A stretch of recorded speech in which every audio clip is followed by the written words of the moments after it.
코로나 위기가 확산될 때마다 거침없는 결단으로 시선을 모아온 분이죠. 최근에는 여권의 차기 대권 주자로 대중들의 관심을 끌고 있는 이재명 경기도지사를 1번 지원장에서 만나보도록 하겠습니다. 안녕하세요. 네, 반갑습니다. 코로나19 상황에서 경기도의 그 방역 지침들이 네. 뭐 다른 지역보다도 훨씬 더 강력하게 많이 발표가 되고 하면서 많이 관심을 끌었습니다. 1년이 지나지 않았습니까? 네. 이재명 지사 그 사이에 이제 뭐 머리도 이렇게 색깔도 하얗게 변하실 정도로 고생 많이 하시고 지금도 그렇게 고생하고 계시는데 가장 기억 남는 순간이라고 할까요? 어떤 순간이 있었을까요? 지금 1년이 다 지나가고 있는데 뭐 여러 가지 일들이 많았습니다만 뭐 제일 기억에 남는 또 의미 있는 일이었다면 1차 재난 기본소득 지급, 즉 우리 도민들께 1인당 10만 원씩의 지역화표를 지급해서 우리 지역 경제 소상공인들도 도움되는 그런 정책을 했던 게 가장 의미 있었고 또 기억에 남는 것 같습니다. 지금도 뭐 그게 상당히 중요한 논쟁 주제가 되고 있죠. 그 지금도 중요한 그 논쟁 주제. 얼마 전에 최근에 이제 경기도민들에게 10만 원씩 주겠다. 공식적으로 발표를 했고요. 그 시기는 이제 설 이전으로 추정이 되고 있는데 이른바 이재명표 정책 브랜드가 어느 순간 보편 이렇게 귀결되는 것 같습니다. 이게 다 주자, 골라주자. 뭐 이 논란 경기도에서만큼 일단 매듭이 지어진 것 같은데 이게 거리두기를 유지하면서 이 소비를 진작할 수 있느냐 이런 의문점들을 제시하는 분들이 많이 있거든요. 사실 이제 미래에 대한 예측은 언제나 예측일 뿐이죠. 그런데 과거의 사례는 확실한 증거가 됩니다.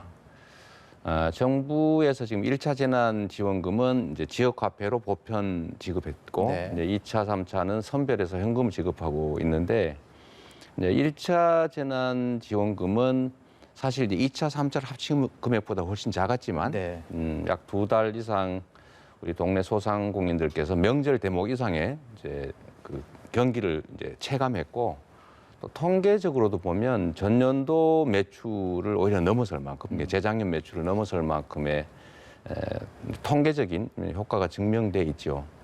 근데 2차, 3차는 사실 우리가 체감하지 못하고 있습니다. 뭐 후에 통계는 어떻게 될지 모르겠는데요. 선별 지원이든 뭐 보편 지원이든 이게 어느 쪽이 절대적으로 옳고 어느 쪽이 잘못된 건 아닙니다. 그러니까 특별히 더 어려운 것은 더 선별 지원할 필요가 있고 또 모든 국민들께서 다 피해를 입으셨기 때문에 이제 모두에게 공평하게 또 지원되는 것도 있어야 되고 이 보편과 선별 지원이 뭐 보편 한 번 했다가 선별 2번 했다가 보편 한 번 했다가 또 뭐 판단할 수도 있고요. 두 가지를 동시에 할 수도 있죠. 이번에 우리 경기도 같은 경우는 제가 시장 군수님들하고 협의를 한 것이 경기도는 보편 지원을 이제 4인 가구로 하면 한 40만 원 정도 되지 않습니까? 그걸 우리가 보편 지원을 할 테니 각 시군은 재정 여력이 좀 부족하니까 그걸 가지고 선별해서 꼭 필요한 곳에 좀 추가 지원을 하자 이렇게 협의를 했어요. 그러니까 보편과 선별을 적절하게 배합을 한 거죠. 저는 중앙정부에서 2차, 3차를 이제 선별 지원을 했으니까 저는 이제 4차 지원을 안 할 수가 없을 텐데 그러나 재정 여력이 또 한계가 있으니까 가능하면 소득 지원 효과 더하기 이제 경제 활성화, 그러니까 매출 신장 효과가 있는 지역화폐 보편 지급 방식이 좋겠다고 생각하고요. 다만 이제 물어보신 소비 진작과 방역이 양립 가능하냐는 문제에 대해서는 여러 가지 의견이 있을 수가 있습니다. 그런데 보신 것처럼 작년에 1차 재난지원금을 지급한 후 한 2-3달 정도 특별히 방역에 문제가 생기지 않았습니다. 그리고 통계적으로도 보면 70%는 기존 소비를 대체하는 것이기 때문에 특별히 문제가 없고 30% 정도 소비가 추가되긴 하는데 그래서 경제 효과가 있는 거죠. 요즘은 다 이제 온라인 거래를 하거나 또는 뭐 포장도 많아졌고요. 오히려 제 생각에는 지금 여러분들께서 직접 보시면 아실 텐데 대형 유통점에 지금 엄청나게 지금 고객들이 몰리고 있습니다. 오히려 그거를 10억 이하 동네 골목 상권에 쓸 수 있도록 지원하면 저는 오히려 위험을 좀 더 분산할 수 있지 않겠느냐 그런 생각도 하고 있고 마지막으로 한 말씀만 더 덧붙인다면 이렇습니다. 의료 방역, 즉 보건 방역도 중요한데 경제 방역도 중요하죠. 우리가 병 걸려서 죽으면 안 되지만 굶어 죽어도 안 되지 않습니까? 예. 그런데 두 가지가 양립 불가능한 건 아니에요. 그래서 저는 지금이 이제 3차 감염의 고점에서 다시 이제 저점 부근으로 내려왔는데 이게 어느 정도 저점을 이루다 다시 이제 4차 감염이 시작될 수밖에 없습니다. 예. 이제 4차 감염이 없다면 끝인 거죠. 끝나면 사실은 인공적 부양이라고 하는 게 특별히 필요하지가 않습니다. 자연히 회복될 테니까요. 근데 문제는 지금 이 감염 시기에 경제가 기본적 토대가 망가지는 거를 이제 방어를 해야 되기 때문에 지금 저점으로 내려와서 유지된 이 상태가 아주 적절한 시점이 아닐까 싶기도 합니다. 말씀을 쭉 듣고 나니까 이제 뭐 선별적인 것 그리고 보편적인 것들을 같이 네. 생각을 해서 이렇게 결단하셨다라는 얘기 들으면 이해가 되는 부분이 네. 많이 있습니다만 앞서서는 정부와 여당 내가 네. 또 이낙연 대표까지 좀 견해차가 언론을 통해서 네. 많이 불거졌습니다. 심지어 이제 이낙연 대표는 공식적으로 뭐 왼쪽 깜빡이 네. 켜고 오른쪽을 가는 우회전을 하려고 하는 것이다라는 이런 비판까지 했습니다. 네. 그런 얘기 좀 들으셨을 때 어떠셨어요? 좀 서운하지 않으셨습니까? 뭐 그럴 리가 있겠습니까? 정책이나 그러니까 뭐 이 대표님이나 정 총리님이나 저나 국가와 국민의 삶을 걱정하는 충정이야 다 똑같을 테고요. 다만 그 과정에 이르는 정책 수단들에 대해서는 이견이 있을 수가 있죠. 예. 또 뭐 저는 우리 이 대표님 입장에서 충분히 그런 말씀하실 수 있다고 생각하고 또 저야 뭐 전적으로 수용을 합니다. 의견은 다를 수 있죠. 또 어떤 게 뭐 완벽한 건 아니니까 대표님이나 아니면 당에서 우려하는 부분들 저희 감안해서 시기 조절을 하기 위해서 아직도 지급을 못 하고 있는 거죠. 네. 사실 1월 초쯤에 지급하는 게 제 속마음이긴 했는데 그에 대한 우려들도 많이 있으시니까 이제 저점을 확인하는 상태에서 지금 저희는 지급하려고 마음먹고 있고요. 아까 말씀드렸던 것처럼 2차와 3차 이 대유행 사이 저점이 대개 100명 선이었기 때문에 하루 100명. 지금 저희 이 전체적인 그 숫자가 하루 300명대로 떨어지고 있지 않습니까? 떨어졌죠? 예.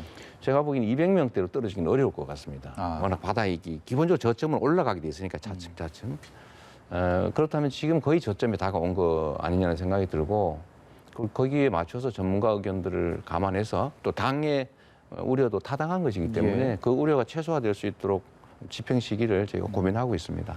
그 신년사에서부터요 경제적 기본권을 강조를 하셨습니다. 이게 기본소득, 기본주택, 기본대출 네. 이렇게 세 가지로 압축이 되는데 오늘도 관련된 행사를 네. 다녀오신 걸로 알고 있습니다. 이게 오늘 뭐 수술비 아까워서 병 키우면 목숨 잃는다 이런 네. 표현까지 하셨던데요. 이 부분에 대해서 좀 어떤 의미인지 여쭤보겠습니다.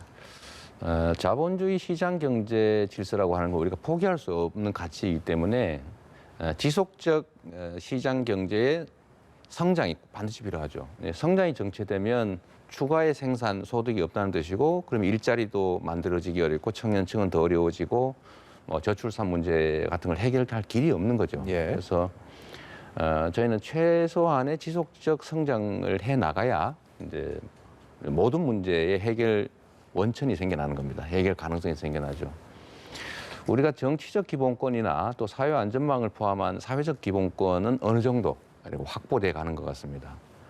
근데 기술 혁명이나 사회 발전에 따르는 경제적 풍요, 이 풍요라고 하는 것을 과연 우리 모두가 최저한의 그 어느 정도를 누리가 있느냐라는 점은 사실 그렇지 못하지 않습니까?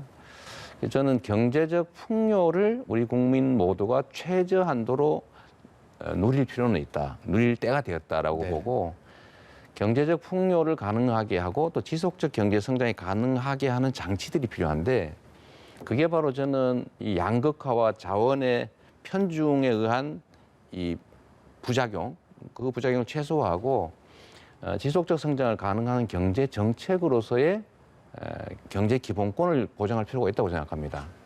그건 여러 영역의 뭐 장치들이 있을 수가 있는데 네. 소득이라고 하는 측면에서 기본소득을 소액부터 조금씩 늘려가면서 지급하면 1차 재난지원금처럼 경제 활성화 효과가 있죠.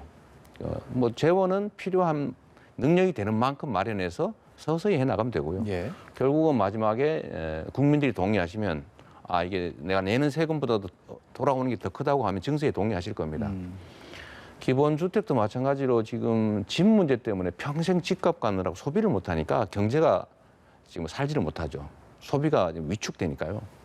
그래서 공공주택을 뭐 분양형이든 임대형이든 중산층도 살만한 좋은 주택을 기본적으로 공급하면 이 주택 문제 때문에 고통받거나 소비가 위축되는 걸 막을 수가 있다라고 예. 해서 저희는 기본주택 말씀을 드리는 것이고요. 마지막으로 기본대출은 약간 생소할 수가 있는데 지금은 돈을 많이 못 벌고 재산도 적어서 돈을 써야 될 사람들은 저신용 등급이라 돈을 안 빌려주지 않습니까? 그렇죠. 그런데 돈이 많고 수입이 많고 재산이 많은 사람한테는 장기로 저리로 고액을 빌려줘요. 네. 그러다 보니까 돈이 필요한 사람들은 안 빌려주고 필요 없다는 사람한테 빌려주니까 그렇게 결국은 바꿀 필요가 있겠네요. 투기화되는 거죠. 네. 그래서 이거를 좀 조금은 모든 국민들에게 도덕적 해이가 발생하지 않을 수준의 1,000만 원 이내 그 자금을 금융 혜택을 모두 누리게 해주면 그분들이 필요한 돈도 쓰고 자식 교육도 시키고 소비도 하고 하면서 경제가 선순환할 수 있다. 즉 소비가 정상화될 수 있다는 측면에서 또 한편으로는 통화 금융 정책이 제대로 작동하게 한다는 측면에서 필요하다고 생각해요. 뭐 거기에는 특별한 예산이 들어가지는 않습니다. 뭐 지급 보증이나 이런 데 조금의 재정이 투입될 수 있지만 지금 뭐 이 사용되는 복지 재원보다 오히려 더 적을 것이기 때문에 큰 재원 부담 없이 할 수 있고요. 예. 생각만 바꾸면 현재 있는 재원과 역량만으로도 참 많은 것들을 할 수 있는 건 분명합니다. 이 지사께서 이렇게 좀 일명 사이다 발언이라고 네. 하는 그 가려운 것을 긁어주는 그런 말과 행동들을 하시다 보니까 박수를 많이 받기도 하지만 대중 인기에 너무 영합하는 뭐 포퓰리즘 아니냐라는 이런 네. 비판들도 들어보셨을 겁니다. 여기에 대해서는 어떤 생각 갖고 계십니까? 정치라고 하는 것이 본질적으로 국민들의 의지를 대신 관철해 주는 과정이라고 생각합니다. 국민들이 원하시되 불합리하거나 잘못된 게 아니라면 그 국민의 뜻에 따라야죠. 포퓰리즘은 원래 엘리트주의의 반대말로 나온 거죠. 소수가 대중들의 의지와는 관계없이 밀실에서 자기들끼리 마음대로 결정하는. 네. 뭐 이걸 극복하기 위해서 국민 주권 의지가 제대로 관철되게 하자고 나온 게 포퓰리즘인데 잘못된 국민들의 열망에 편승하는 것을 이제는 포퓰리즘이라고 말하지 않습니까? 그런 측면에서 저는 포퓰리스트가 아니죠. 네. 제가 우리 그 앵커께서도 한번 답을 해주시면 좋겠는데 제가 국민의 뜻에 맞는 일을 하되 국민 해서는 안 되거나 바람직하지 않은 정책 그런 것들을 한 게 있는지 한번 생각해 보시면 제가 보기엔 없을 것 같습니다. 네. 저는 그런 지적을 받아본 일이 없고 결국 시간이 지나고 나니까 이게 필요한 정책이다라고 하지 않습니까? 제가 최초에 5년 전에 지역 카페와 그 기본소득 얘기를 할 때는 정말 이상한 사람 취급 받았어요. 근데 이제는 그게 대세가 가고 있지 않습니까? 결국 뭐 시대 상황에 맞게 국민들이 원하는 바를 양극화 완화라는 장치를 통해서 수용해 드리는 거니까 뭐 그걸 포퓰리즘이라고 비난하면 할 말은 없는데 예. 저는 필요한 일을 했다고 예. 생각합니다. 저한테 물어보신다고 그래갖고 저는 선뜻 떠오르는 건 없다라고 말씀드리려고 했는데 감사합니다. 예. 아직 시간이 좀 많이 남아 있습니다만 각종 여론조사 기관에서 나오는 지표들 차기 대권 주자 뭐 여권은 물론이고 여야 막론해서 어느 순간부터 네. 일강구도를 형성하시고 있습니다. 그 지표들 다 언론 통해서도 보실 네. 텐데요. 기분 어떠세요? 일단 감사하지요. 저는 이제 주어진 일, 맡겨진 일을 저는 봉사 활동한 것도 아니고 뭐 보수를 받아가면서 위임된 권한을 행사해 왔을 뿐인데 그에 대해서 평가해 주신 것이고 또 일부 기대를 실어 주신 거 아니겠습니까? 그래서 일단 감사드리고요. 또 한편으로는 큰 책임감을 느끼죠. 이제 어깨가 점점 무거워지는 걸 느낍니다. 결국 그런데 저는 국민들께서 집단 지성체라고 믿습니다. 그러니까 이렇게 선동되는 과거에 흩어진 모래알이 아니고 예. 이제 1억 개의 귀, 눈을 그다음에 5천만 개의 입을 가진 하나의 집단 지성체라고 보기 때문에 촛불 혁명을 통해서 그걸 한번 보여주셨잖아요. 그 주인이 시키는 일을 충실하게 잘 실행해서 주인에게 필요한 성과들을 만들어내는 것을 결국 국민들은 원할 것이라고 생각합니다. 제게 주어진 역할을 나름 잘했다고 평가하니까 혹시 다른 더 중요한 일을 맡겨볼까 하는 그런 기대 아니겠습니까? 그러니까 저로서는 자꾸 그 기대를 충족시키는 방법은 현재 맡겨져 있는 일을 더 열심히 해서 더 많은 성과를 만들고 더 인정받는 게 최선의 길이 아닌가 생각합니다. 언론의 속성이라고 행여 비난을 한다 해도 뭐 딱히 할 말은 없을 것 네. 같습니다만 이재명 지사와 이낙연 대표와 최근 들어선 정세균 네. 총리까지 이렇게 어떤 정책적인 부분에 있어서 언론에서 비교를 하고 네. 이게 돼서 일종의 좀 시쳇말로 좀 싸움 붙이기, 네, 감정을 좀 갈등을 불러올 수 있는 그런 기사들 보도들이 나오다 보면 아무래도 인식을 안 하려고 해도 네. 좀 인식이 될 수밖에 없을 것 같은데요. 이 부분에 네. 대해서 어떤 견해 갖고 계시죠? 아까 말씀드렸습니다만 모두 이제 뭐 국가 발전이나 국민의 삶을 개선한다고 하는 그런 큰 목표, 그 충정은 변함이 없습니다. 더군다나 이제 민주당이라고 하는 큰 그릇 안에 함께 있는 우리는 팀원들, 식구들이니까 경쟁은 하되 싸우지는 말아야죠. 그리고 각자 주장하는 정책들을 내고 국민들로부터 평가받고 예. 또 훌륭한 정책을 잘 시행한 것에 대해서 보상을 받고 하는 것은 좋은 경쟁의 과정이기 때문에 그걸 싸운다고 보실 건 아닌 것 같고요. 꼭 국민들께서 판단해 주시면 되지 않을까 싶습니다. 광주 같은 경우는 네. 이낙연 대표의 지역적 기반 있는 이른바 텃밭으로 잘 알려져 있었는데 네. 최근에 여론조사에서는 이재명 지사에 대한 광주의 민심이 상당히 올라와 있는 걸로 네. 지표상으로 나타나고 있고요. 오늘도 또 광주에서 지지 모임들이 또 발족을 한다라는 소식도 들었습니다. 최근에 뭐 그런 지지 모임들이 워낙 네. 많이 생겨나고 있다고 해서 또 며칠 뒤에 내일 모레인가요? 또 광주 방문 계획이 있으시다고 네, 해서 네. 이 광주 지역의 민심들이 이재명 지사를 향하고 있는 부분에 대해서 좀 남다르게 느껴지실 것 같아서요. 어떻습니까? 아무래도 민주당의 이제 지역적 거점은 호남이 분명하고요. 예. 또 광주를 포함한 호남에서의 뭐 5.18을 포함한 그 이 현대사, 근현대사 속에서의 기여라든지 이런 건 매우 중요하고 실제적으로 큰 영향을 발휘하지 않았습니까?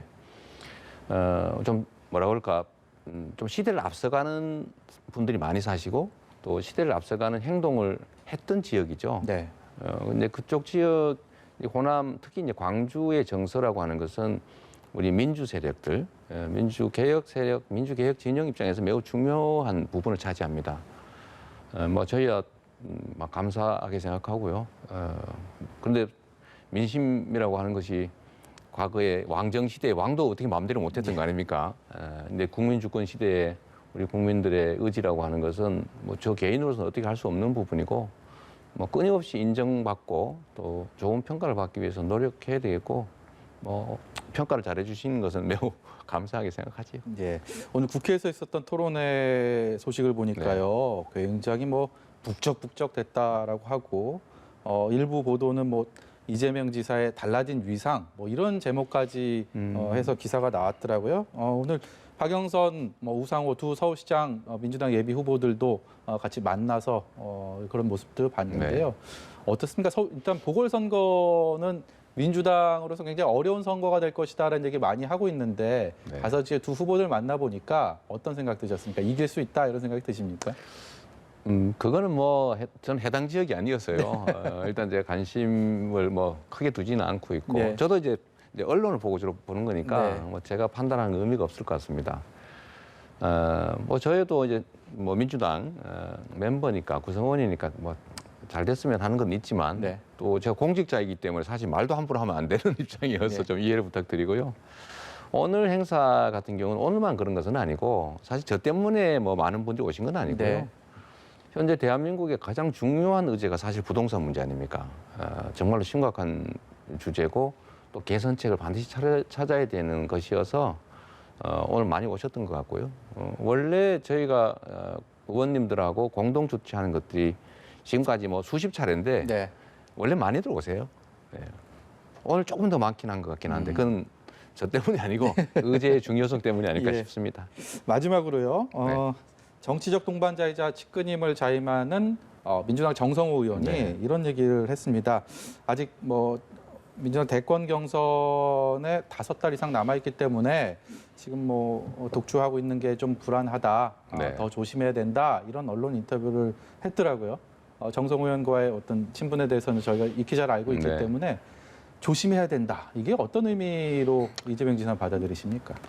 아무래도 주변에서 보시기에는 혹시 뭐 교만해지지 않을까 아니면 방심하지 않을까 그런 걱정을 하시는 거 아닌가 싶습니다.